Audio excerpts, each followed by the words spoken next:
Le pouvoir secret. Nous avons suivi pendant au moins des semaines le documentaire qu'il a réalisé.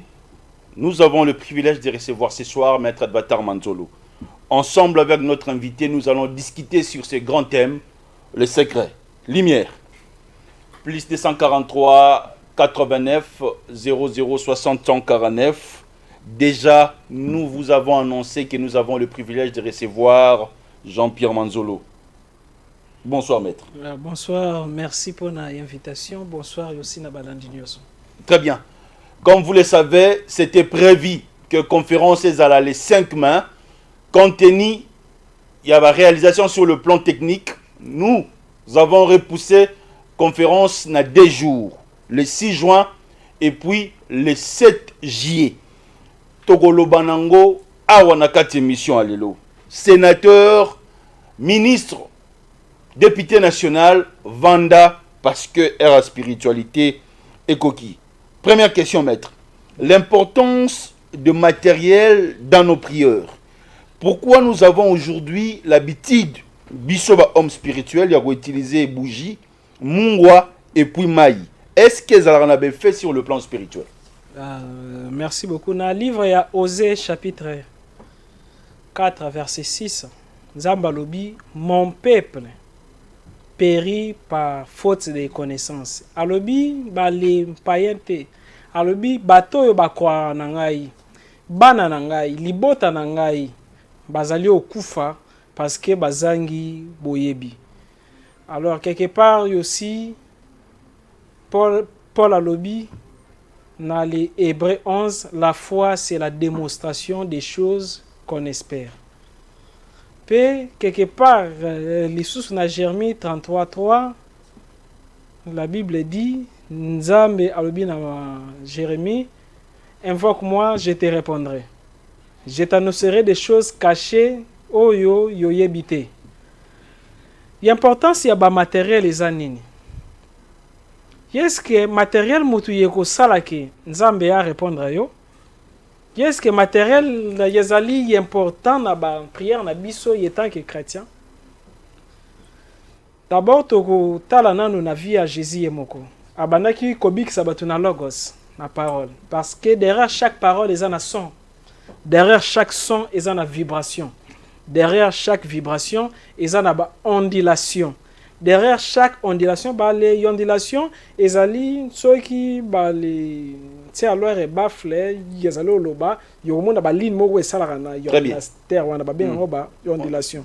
Derrière alors les ondulations, ils allaient na esprit donc onde, ils allaient li alors les énergies, mais na simawana ya ba onde wana, ils allaient suko na esprit. Alors il y a chaque fois mutalobaka, il y a les dégagera déjà esprit. Alors, nini Jésus abandonné que biki sabatu na parole. Mais yomi alors parole tango yakute na aveugle né, azwa ki soi, abwa ki na se, asa sali potopoto atsango na miso motu ya moni. Donc azaki na momo abandaki o sa la maloba, puissance sa parole, ezaki na momo yo esengeli ya sale la nature. Parce que esengeli koyeba ke non univers ezali composé na 5 éléments.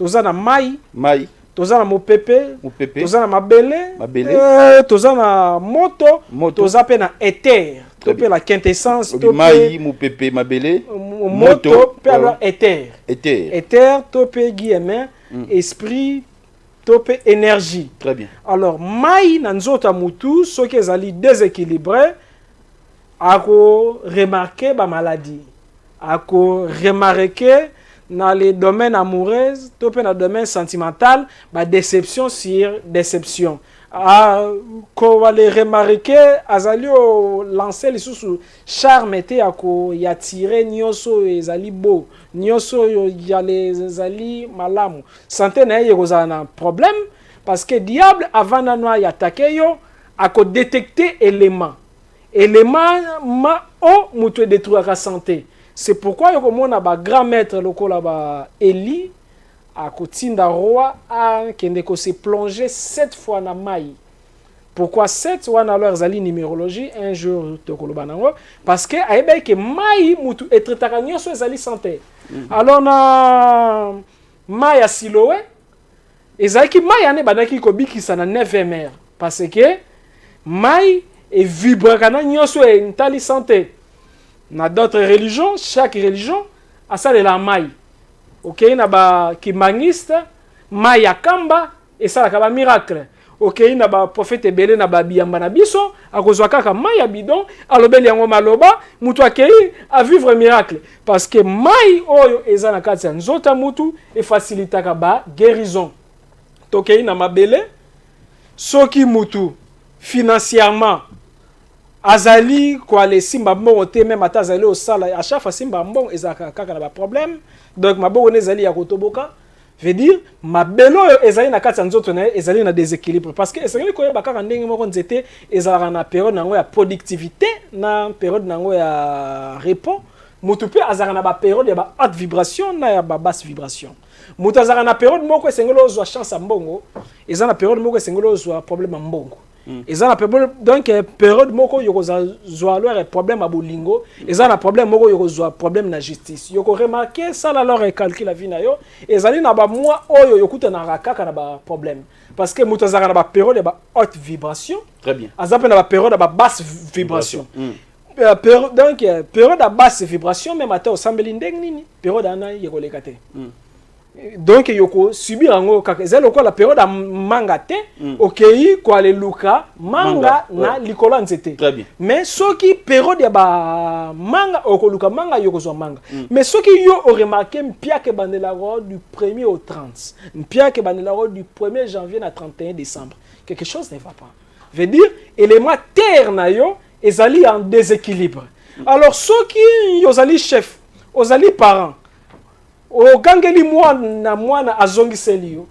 o gangeli chauffeur afioteli yo o lobi na bato basala a basali b imaginez na kati ya ba classe mais ça za mukuse mais soki akoti bato bale banga kaye mais mususu za mulai bana babanga kaye te bapese bale kombo nyos mais nini esala ke mutu wana ba respecter ye mais asimba minto kite azana na ba pakete mais nini pesa leo sala muta ba paquet ba respectaka yete ezali élément fait na kati ya nzota mutu soki ezali équilibré yokozala na autorité soki chef omoni parent yomoni ke no bana bazalo respecter yote présence na yo yekoki o tia ordre te ezali ko aller faciliter des ordres veut dire que diable to yo moko na négligence na yo au faire déséquilibrer élément fait na katina parce que mutaza na moto na katina ye très bien soki o sali matière fécale na biso bimisara milika to sala la fièvre nzoto na biso matisaka température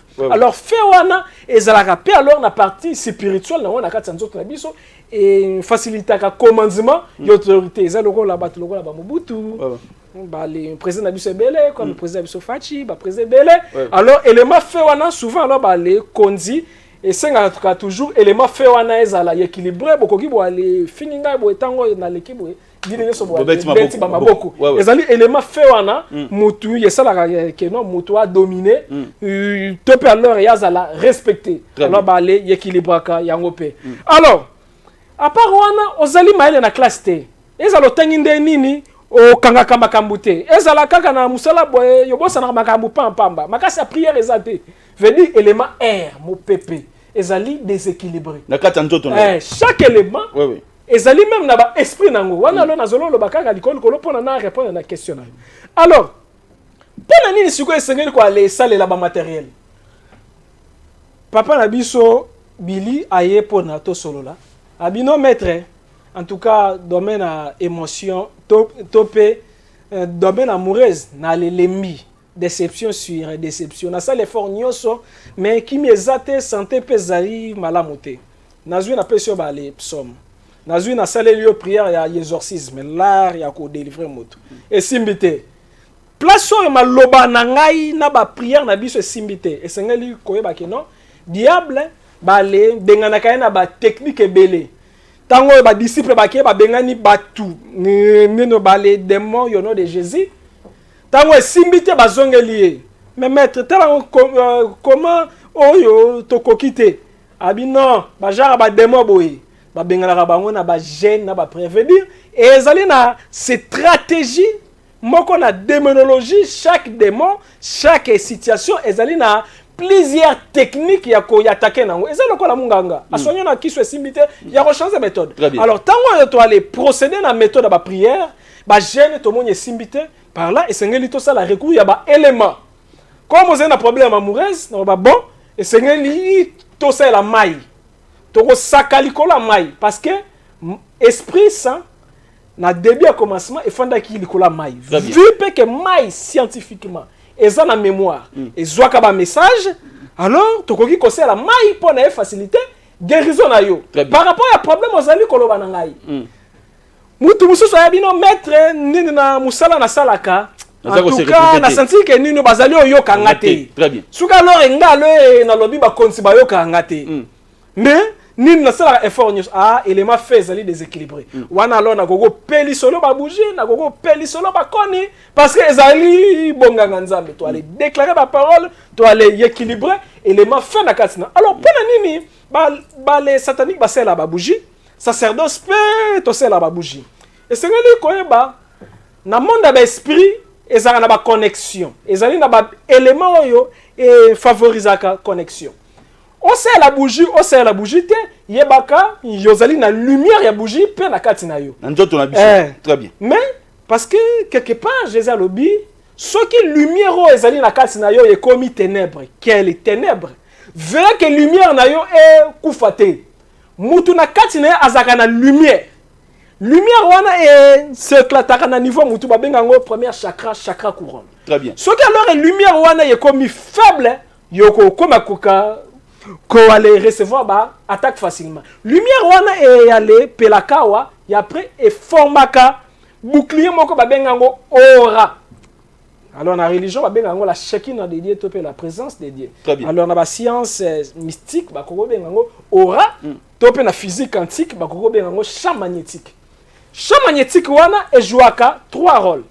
Premier rôle, ezali antenne ya communication entre l'humain na ba divin. L'humain na ba être spirituel. Parce que yoko tsayo na contact na nzamba azali libanda mokili, ako tsayo na contact na nzambo azali na kati nzoto na yo. Amen. Ezana nzambo azaka libanda mokili. Ezape na nzambo azali mpe alors na kati ya nzoto na yo. Nzambe azali à la fois à l'extérieur de l'homme et à l'intérieur de l'homme. Parce que mutoza microcosme. Na grec, micro veut dire petit, cosmos veut dire univers. Univers ba bengango macrocosme. Ndenge macrocosme ezali ba moi ba sanza ezape na kati ya nzoto na même nga na za na kati ya nzoto na. Lokola lelo na sala exercice moko na madame na téléphone. Alors lobi anda na yebisa ke bon na nzungu kuna niveau yokati misuni yokati ngo nombre intel abiate yosala ngo par hasard comment yebila bibo sava na zalo longo ndako très bien soka lo na komi na musala somba alors mbisi kata ngo ba morceau très bien tuna ngai nombre combien ezali alors na ko fouiller nombre wana na kasi na koloba no nombre yo fouiller pe bona kata kipe alors amona ki alors tango benga o combien na bisi eza 8 mais comment alors mais parce que mutaza microcosme yo ozana kasi na ngai ye azana kasi na ngai nyoso yo mutako ke olukango libanda ezala ba diama ezala nini voyage intérieur ezalaka voyage extérieur pe yezalaka alors bougie nini yo lumière wana aura wana et tsaka mutu na contact na nzambe intérieur na nzambe extérieur na ba esprit intérieur na ba esprit extérieur. Ensuite, et joue à rôle ya bouclier. Soki ngai na lobi manette ya papa Billy e bunga et ani nyangwa zali okansa. Papa, mutu moko te alingaka évolution ya muninga na kati ya mukilio. Soka leur ba yoki kaka ke no yoko mi chef quelque part. Batu ba komo loba. Kaka ye kutu ayebi pe neno musala te. Pona nini ba nommer en tout cas mboko kaka maloba wana mutazali o dégager. Derrière parole les ananini sont vibration, ondulation, esprit. Bah les démons bako se dégager. Tango bako ya pona ko aller attaquer yo aura na yo et ko rejeter bango o sentir basuke mutu etelemi dans le vide. Veut dire que ezana batu moko bazolo ba mabe sérieux. Siko soki aura na wana ezali yako toboka. Ba maloba mabe ya batu. Yekoki o créer le accident. Yekoki o créer le erreur et koki o créer le échec. C'est pourquoi au moins Jésus lobi na alors mutu abomi mutu na mbeli na alors mutu akanisi koboma mutu bango nyoso basali lisumu moko parce que mutu a vivre na 8 dimensions parallèles. Mutu azo vivre dans le monde physique, azo vivre dans le monde éthérique, azo vivre dans le monde astral, azo vivre dans le monde mental, azo vivre dans le monde causal, azo vivre dans le monde atmique, azo vivre dans le monde bouddhique, azo vivre dans le monde christique. Mental, eza makanisi, ezali monde, makanisi na biso ezali plus réel qui alors monde oyo. Nyoso bazali ko ale kanisa ya mabe sérieux, ezali pe ko sale ma sérieux, soki ozali faible na monde mental, ozui échec na monde mental. Plus tard, au l'autre après bah échec à ce que l'autre tiango yebaka ego salema na monde physique. Très bien. Parce que protection ya solo e bandaka nanu na monde mental. Miracle, guérison pe e bandaka nanu na monde mental. C'est pourquoi Jésus a koloba tout est possible à celui qui alors quoi c'est pourquoi moi on appelle ce verset à Hébreux 11 la foi c'est la démonstration.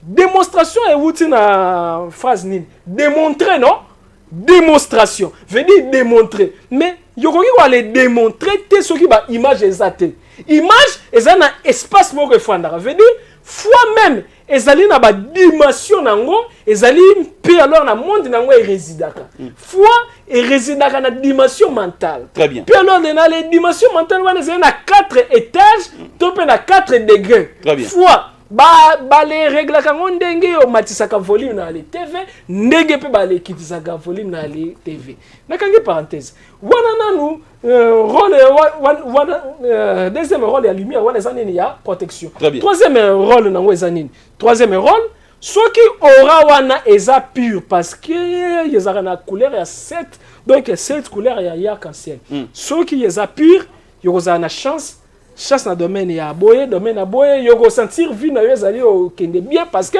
yoga wana ezalaka riche grâce à énergie vitale. Très bien. Énergie vitale ezanini donc énergie vitale ezali mai moko mystique ezalaka na kati na biso ezali spirituel soki ezali pur ezali ebele makamno nyonso yoko réussir yoko sentir paix mais soki ala batindeli au moins si ya butu mobile ya butu topé yexé à masturbation énergie vitale wana yeko diminuer après eko tobola orana yo après yo komi au sentir ezala nganga ya nini nganga ya yescro akokoma nganga solo epana yo na vina yo alors bougie siko ezanini bougie yango etsaka contact entre monde parallèle na monde physique monde ya ba esprit na monde na le biso so qui naza chrétien na pesi bougie automatique donc automatiquement na kati ya bougie eza na 4 éléments eza na mai wana eza na pepe wana eza na moto wana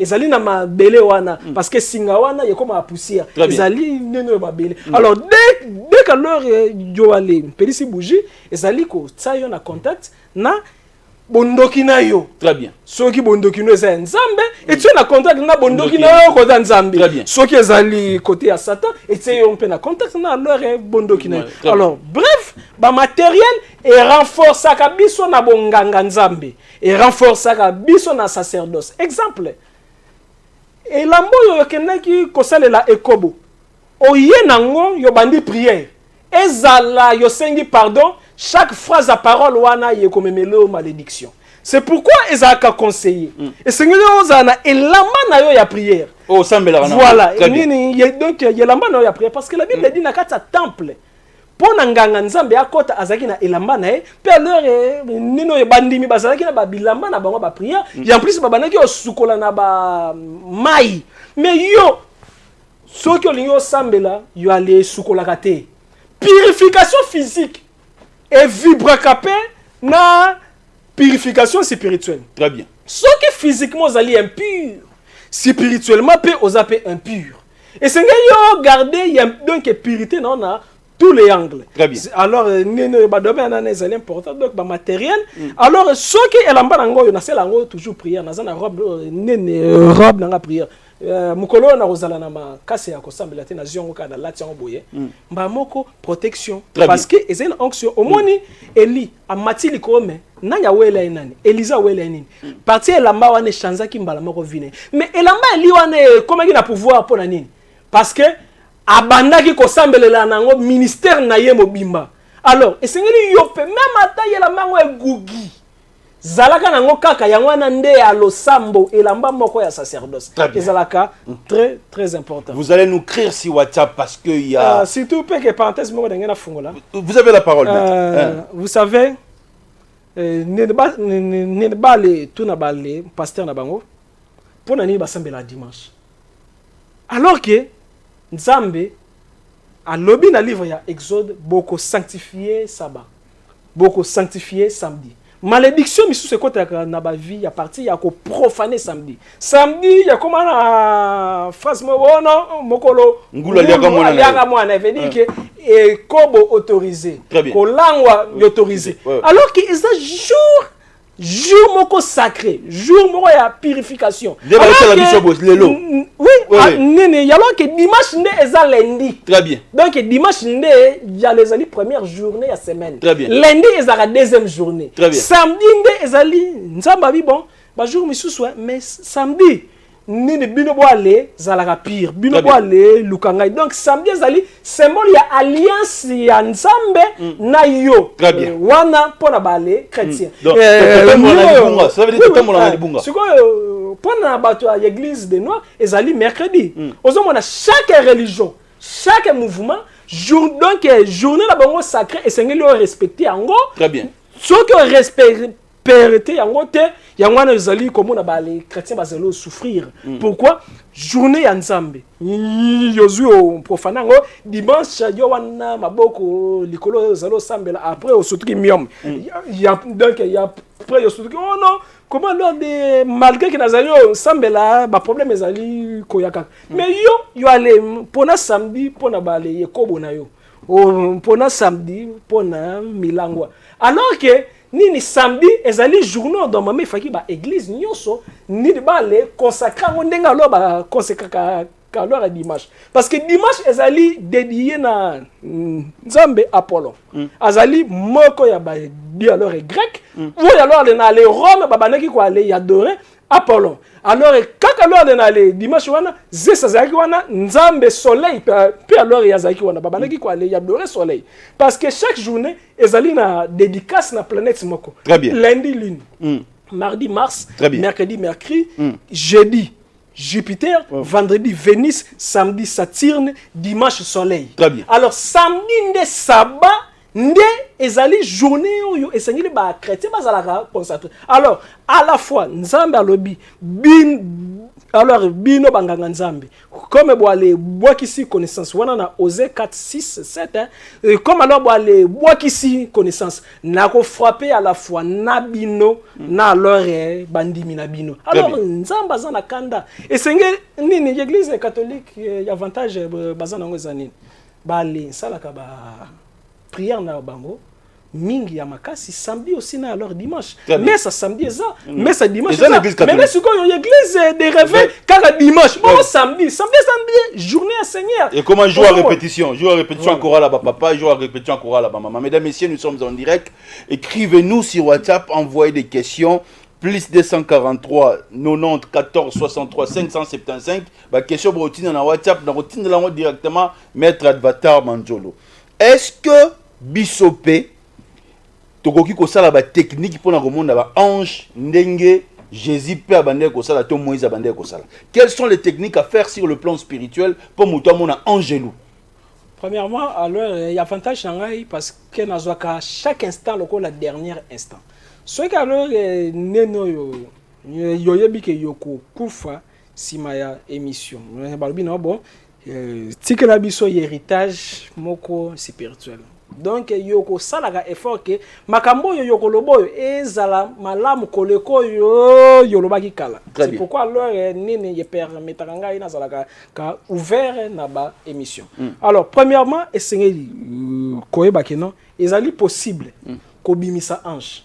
Ezali possible ko mona ange. Ezali possible ko mona démon, ezali possible ko bimisa démon. Tomoni Moïse y affronté ba nganga ya Égypte asalaki ba démonstration non mais nde na ba démonstration na quelque part pe akutana pe na ba ange akutana pe alors na ba démon nini ce que alors le boali tangi ba livre ba longola na Bible ezali na masolo ebele koleko yo batika na Bible ba longola ba livre na Bible ebele alors ebele comme testament ya Salomon évangile à Enoch évangile à Thomas donc ba les écriture ebele ba longola donc makambo yo ba longola vous alors ba les tika ezali 1/10 mais ba longola 9/10 mais biloko ebele oyo balongola babanaki yo lakisa comment alors Jésus asalaki pona abimsa Élie na Moïse parce que il y a les allés na partie moko ya spiritualité tala magie ezali autorisé na Bible yoka magie ezali autorisé na Bible magie et outi na mot magos na grec qui veut dire sage magie nzambe eza magie ya Satan eza mutu non na verset ba yo non ni nzambe yale pekisi magie mais magie eza nini magie ya les ali capacité ya ko faire intervenir surnaturel tangu Moïse azwe lo rabwaki mais yango na magie tangu Jésus bikisi mutu yango na nini magie le fait ya ko prier nini ba esprit moko ba mona na raté déjà ezali magie biso nyoso to aller pratiquer ka magie mais tangu nzambe a pratiquer sans le savoir siko tangu non yo nzambe a pekisi bato misusu que non boko consulter ba étoile té mais ya lobi té que mais bato ba consulter ba étoile ba le kosaka non aibi que ya les ali vraiment a pekisi pona nini yo est-ce que yo koloba na mona na ya 9 ans ya tal porno. Non, non, parce que batia ba âge. Veut dire na sacerdoce makamwa nzambe yazali na ba porno. Alors bato ba le kolaté na molimo bakoki o pratiquer spiritualité supérieure. Alors magie nzambe ba benga magie divine. Il y a cette trilogie, il y a nzambe ezali yokoki ko aller prédire ba événement na étoile na makamwa nzambe. Moi Abraham atalaki vie bana na fitir na ba étoile. Bah le lobaki na ya le compter ba étoile. Il y a plus ni na verset biblique moko ni no ba le étoile yebunde la batu. Mais mabele yebunde la batu, mabanga ni no yebunde la batu. Alors, qu'est-ce que ça dit technique voilà, technique ni to ça sur le plan spirituel tout le monde a angelou. D'accord. Alors, ce que leur batouana bazaki capable ya ko mona ba ange. Alors na katia haute magie tergie. Donc énergie ezali magie yo yale permettra mutu ya kota na contact na ba ange topé na ba ancêtre ya malamu donc magie ya nzambe haute énergie très bien alors non yona le haute énergie ezana magie moko benga magie évocatoire différence ezali entre invoquer na évoquer et la kisi donc nazali obenga nguya na ye et ya esala y intervention ya divinité to pe ya ange to pe ya nzambe esala invoquer mende na ba norme moko précis na ba heure na ba jour na ba semaine na ba calendrier lunaire prier et la kisi kaka ke non na tenir compte ya ba précision te na zalo prier kaka par hasard mais y invoquer zali avec précision mais invoquer zanini invoquer ezali technique ya ko bimisa esprit au moni boye amonio boile monani alors par là ezali sko are mobimba ezali na ba technique esengeli o tracer cercle ezali na ba technique ya purification ezali na technique ange ya kobima simbalango yo ko reconnaître ndenge nini ke non ezali ange yo bengi ezali na ba signature yo na le pesaka peut-être prochainement tout ça la ka émission kaka y avait des démonstrations parce que yokoki kobimsa esprit awa topé na miroir tokoki taper miroir awa démonstration pe bazali au filmer mais esprit bimi mais kasi y a les nzali makambo afuate ezali mathématique otsebo bimisi boye yebo tibo to mon esprit a lobeli pe exactement très bien wow nini esalaka que mutu a réussir te na vie na ba famille mususu ba kola na masumu vie na bango za échec par échec comment vaincre cette épreuve là premièrement esengeli koyeba ke non nino yo na chaque famille ezaka na ba yotel la réclamation ezali na ba yotel ba pacte salement ce qu'à l'heure na famille na bino Yotel donc il y a réclamation à Binezali que non Bokindara Libala mende bou donc bou mais la rana nda quoi Libala te yebaka même ata yo ali sali ndenge nini jamais alors beaucoup fanda na Libala parce que Yotel les alaka créer ndenge nini supposons yo les alaki na moi si moko boye asala ki o mabe yo ali laquelle lié mabe que yo vida yo alors de mobima na yo na ba koko na yo boko fanda kana banda ku ya bama balate koko na moko balakela mabe parole et créaka hôtel kaka maloba wana lobaki asuki wana te asombi soso laki akati soso mutu akati meme mutu akati itaba mutu alakeli yo mabe ezali na basi mususu balakela mibali mabe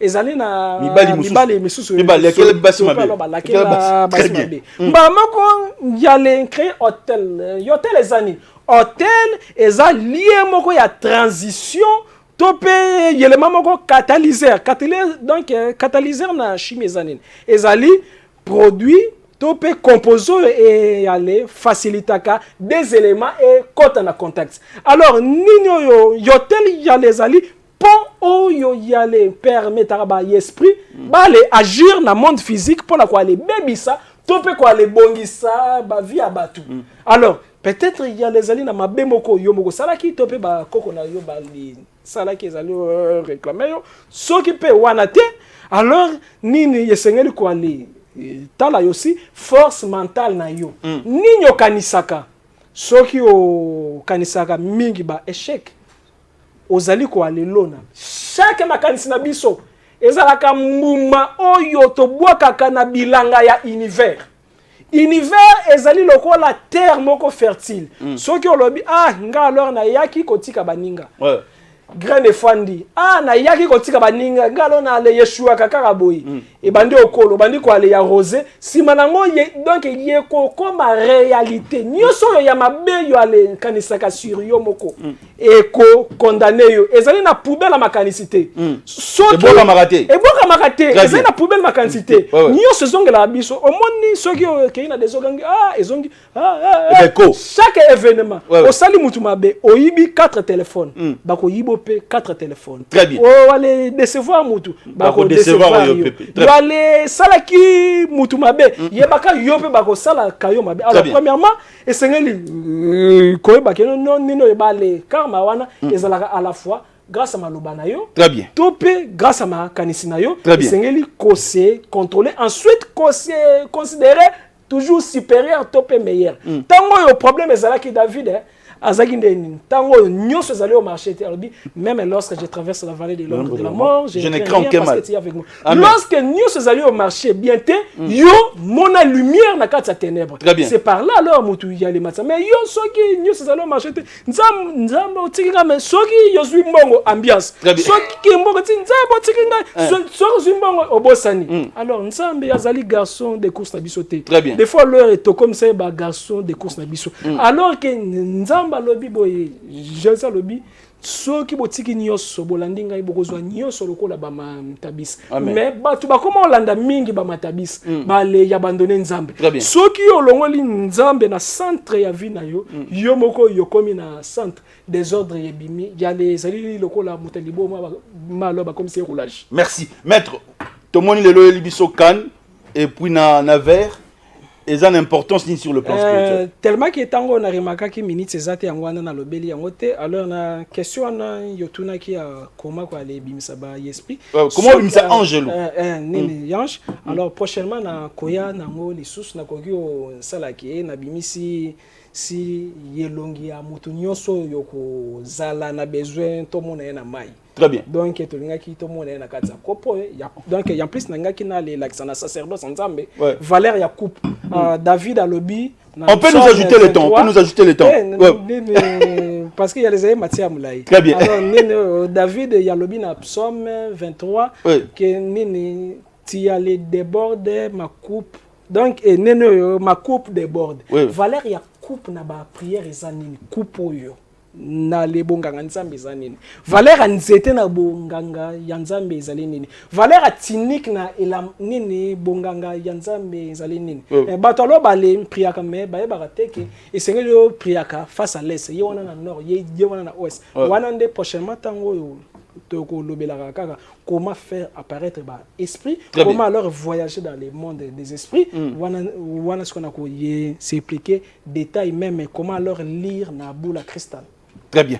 Comment donc bit ezali donc il y a ko longola complexe na ba chrétien nyonso ya bato bamonaka kuna na gauche ezali pe ye pa ya nzambe bizarrement bato babona pyramide ana ya dollar ezaka satanique mais pona nini ba le pasteur baliaka ka dollar balinga dollar bino leur bolingi ye toilo nini pyramide ezali na dollar te mais ne bolingi dollar alors que signe ezali satanique te satan asala eloko te satan ya koko zongo pa saleli yango et alors il y a les là qui si te que yekomi ya ezali anza mais sin wana ya pyramide mais de babenga yango les providentiel, c'est-à-dire ezali liso ezali o l'accès seulement que non nzambe azali o contrôler nyoso soki satanique azango akobonga bino satan azali o contrôler nyoso la même chose. Alors pyramide wana pe alors na ba prière na yo il y a importance donc ezali donc tous les signes ba satanique les rappels divin banganga nzambe pe tokoko salelango il y a toi la 5 branches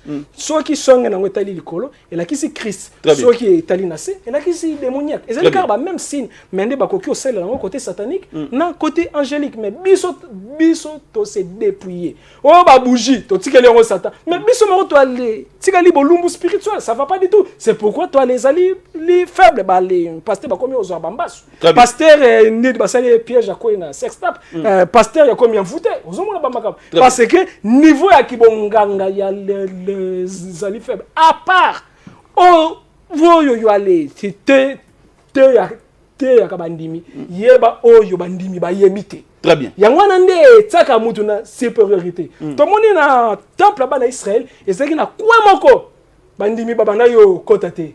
Kuna ezaki na yarche d'alliance ezaki na kibondo kikuna. Mais yo nyoso yebi bandimi ba yebi ke lelo passer biso ya ko te ya boy. Veut dire que yo les alio bengala donc bengala ba démon, vous allez comment ba démon te comment yo ko te ya makama kindoki tango yo mona ka kindoki te. Tango yo aller visiter dans le monde ba ndoki te. Les aveugles conduisent les aveugles. Chaos total. Waouh. Nous sommes arrivés presque à la fin, mais Alain Gagoïde biso na dernière question, est-ce que les sirènes existent, maître?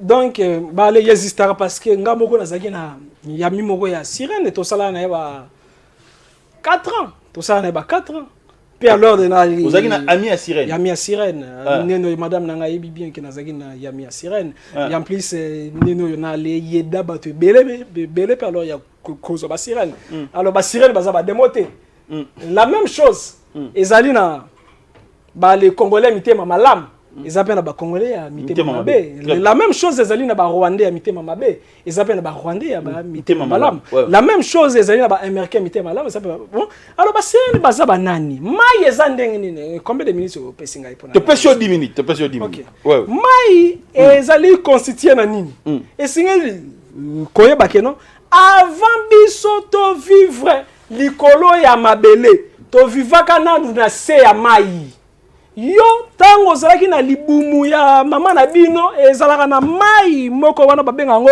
o umbilical soki ni na bosenya mwana déjà mwana azalaka na kata mai. Très bien, na maman 9 mois na libumu maman très bien na bosani kombo ya mai wana ba minga ngabo wede biso 9 mois azali ko vivre na kata mai wana azali ope magasa motola vraiment mais azali onachi na mai azali wana yeko bebisa nango nzoto na ete ezali o facilité vie soso nale kata makina afanda kana kata mai soki sikoyo mai ana tu kauki veut dire que esengeli maki pasuka très bien plus tard alors veut dire que biso nyoso toza na source na mai nzoto no eza na 70% mai na monde spirituel eza na 14 continents eza na 14 dimensions.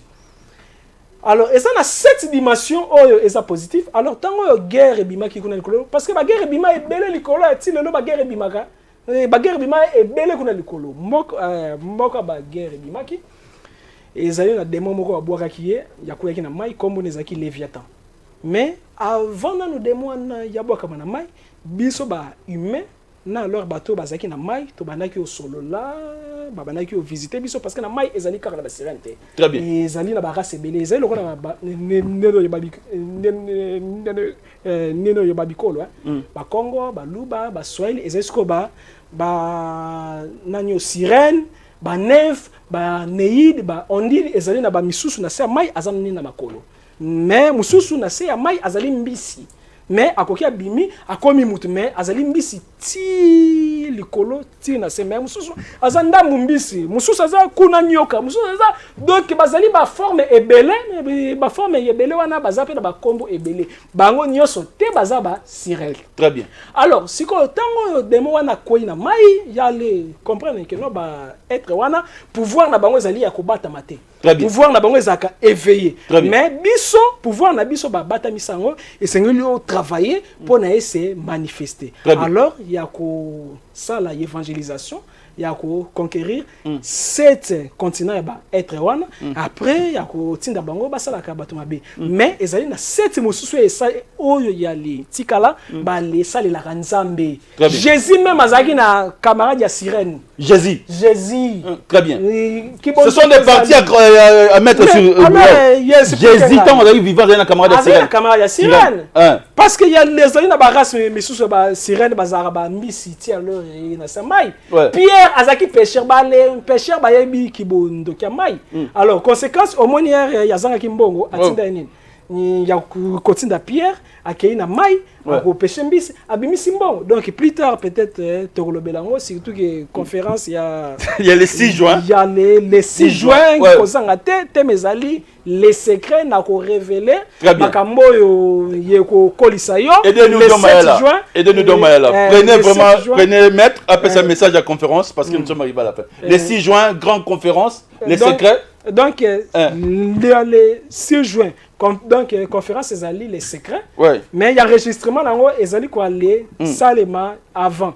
Alors les 7 juillet 8 juillet 9 juillet thème à conférence ezali d'ouverture il y a 12 portes. Très bien. Comment mutu ya koko fungula tous les 12 portes ba nzoto na ye ba pouvoir tout. Alors pour na quoi les zoa ba information nyonso bato tunanga conférence ezala wapi. Donc lié ezali secret kaka ndenge thème nango ezali secret. Très bien. Donc bato ba ko s'enregistrer mutu ba koyeba lié numéro de téléphone pour na ba message parce que nyoso yo tolobi na lobi elogote surtout na sepeli partout lobi ko zali na mia sirène et puis madame pa ebaki malheureusement na yesepeli mo bien te pour la minute. Alors numéro de téléphone ezali 00243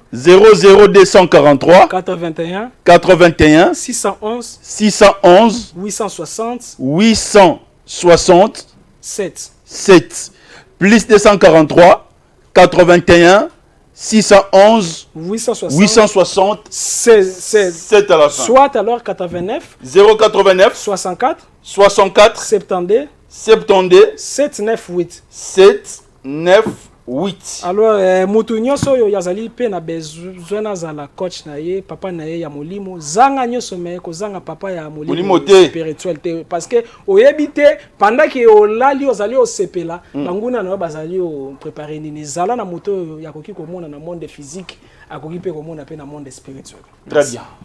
Maître Advatar Manzolo, un chrétien, c'est un chrétien kobangati. Donc sirène Maître Vandene pendant 4 ans. 4 ans. Madame Ayebaki, elle résidait à la maison. Nabanaki ko ale kende ko ale tala na maiti un jour pe na bing sakana ndako après. Elle connaissait les enfants. Ayeba même ban. Quand il y a facilité qui peut protection ban.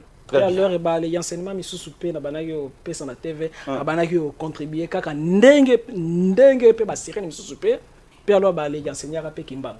Wana yomoni ya bika na tono tango yo baboka na mai. Donc Kimbango aussi avait des sirènes. Makambozali belé à révéler. Très bien. Très bien. Nalinga sona yambi tozoatan. Mais azala respect rare parce que ce qui est rare coûte cher. C'est l'un de nos pères spirituels, il nous encadre. Le 6 juin, grande conférence les secrets ndeka bomoni thématique oyo. Andro les secrets sont enregistrés. Plus 243 81 611 860 7 à la fin. 089 64 72 798. C'était avec plaisir que nous étions devant vos postes téléviseurs. L'émission était assurée par une dame, elle s'appelle Jocelyne Lalangui, par un jeune garçon, il s'appelle Don Mayala. Et un grand merci à l'honorable Ntingi Pololo pour l'espace et la considération, parce que ce sont des émissions qui éveillent la conscience sur le plan spirituel. J'ai été assisté par ma soeur Sylvidia, elle était au four au moulin. D'ailleurs, il nous a envoyé une question, mais je n'ai pas lu, je n'ai pas vu. Restez scotché cimenté. Ciao.